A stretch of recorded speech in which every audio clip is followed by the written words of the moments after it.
नमस्कार दोस्तों, कैसे हैं आप लोग। आज हम इस वीडियो में पार्ट 19 मिसलेनियस आर्टिकल 363 ए करेंगे। हमने 363 कर चुके हैं। ये ए है, क्या है, recognisation granted to rulers of Indian state to cease and privacy to be abolished. इसमें ये है कि भाई रिकॉग्नाइज उनका निकाल दिया उस आर्टिकल के तहत। और प्राइवेसी का क्या है, ये है भाई जो कंपनसेशन देते आ रहे थे इंडिपेंडेंस आने के बाद, क्योंकि वो अपने स्टेट को इंडिया के साथ मिलाए थे जो रूलर्स थे, और अपना रूलिंग पावर उन्होंने छोड़ दिया।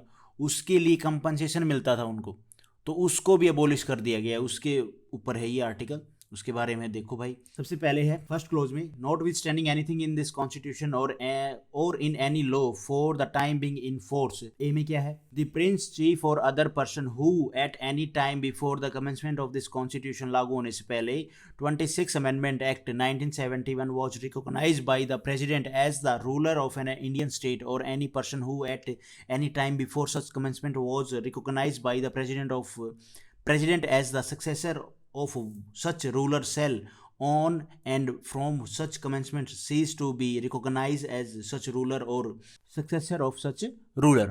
इसमें ये है कि भैया जो ये 26 अमेंडमेंट एक्ट 1971 है, ये किससे है, रूलर और प्राइवेट पर्सन्स को अबोलिश करने के मामले में ये एक्ट है, ये लेके आया गया था। तो इस एक्ट के थ्रू 26 अमेंडमेंट एक्ट 1971, इस एक्ट के आने के बाद, इस एक्ट के लागू होने के दिन से कोई भी प्रिंस नहीं, कोई भी रूलर नहीं, कोई भी उनका सक्सेसर नहीं, कोई भी उनका वारिस नहीं होगा। ये उनका जो ये रिकॉग्निशन है ये सारा निकाल दिया गया। ये सारे जो बड़े बड़े प्रोविंस थे जिसमें बड़े बड़े रूलर थे, इनके सारे जो भी थे भाई, रूलर हो गया, प्रिंस हो गया, सक्सेसर हो गया, इनको सबको निकाल दिया गया जब ये अमेंडमेंट एक्ट आया, 26 अमेंडमेंट एक्ट 1971। ये बात बोली जा रही है इसमें।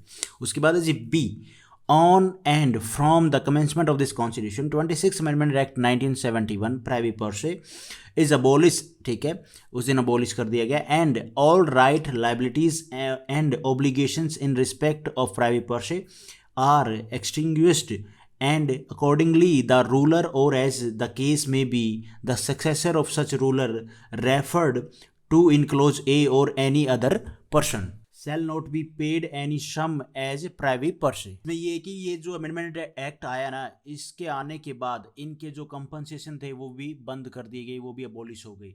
इनको किस तरह का कंपनसेशन दिया जा रहा था, ये भी प्राइवेट पर्सन मीन्स कंपनसेशन ही होता है। किस बात का कंपनसेशन दे रही थी इंडियन स्टेट को, तो इंडिया, तो इसमें मिलने के लिए, इन प्रोविंसेस का इंडिया में मिलने के लिए, या भाई आपको पाकिस्तान के साथ जाना है या इंडिया के साथ जाना है, इस तरह का कंपनसेशन दे रहे थे। तो इंडिया के साथ मिलने के लिए जो कंपनसेशन और अपना रूलिंग पावर जो छोड़ के इनको कंपनसेशन मिलता था कि आपने अपनी रूलिंग पावर छोड़ी है, इस करके इनको पैसा दिया जाता था, तो वो भी सब अबोलिश हो गया इस अमेंडमेंट एक्ट आने के बाद। तो यही था article 363 A. Thank you for watching this video. Video आपको ठीक लगी तो लाइक करना, चैनल पे नए हो तो गाइस सब्सक्राइब करना।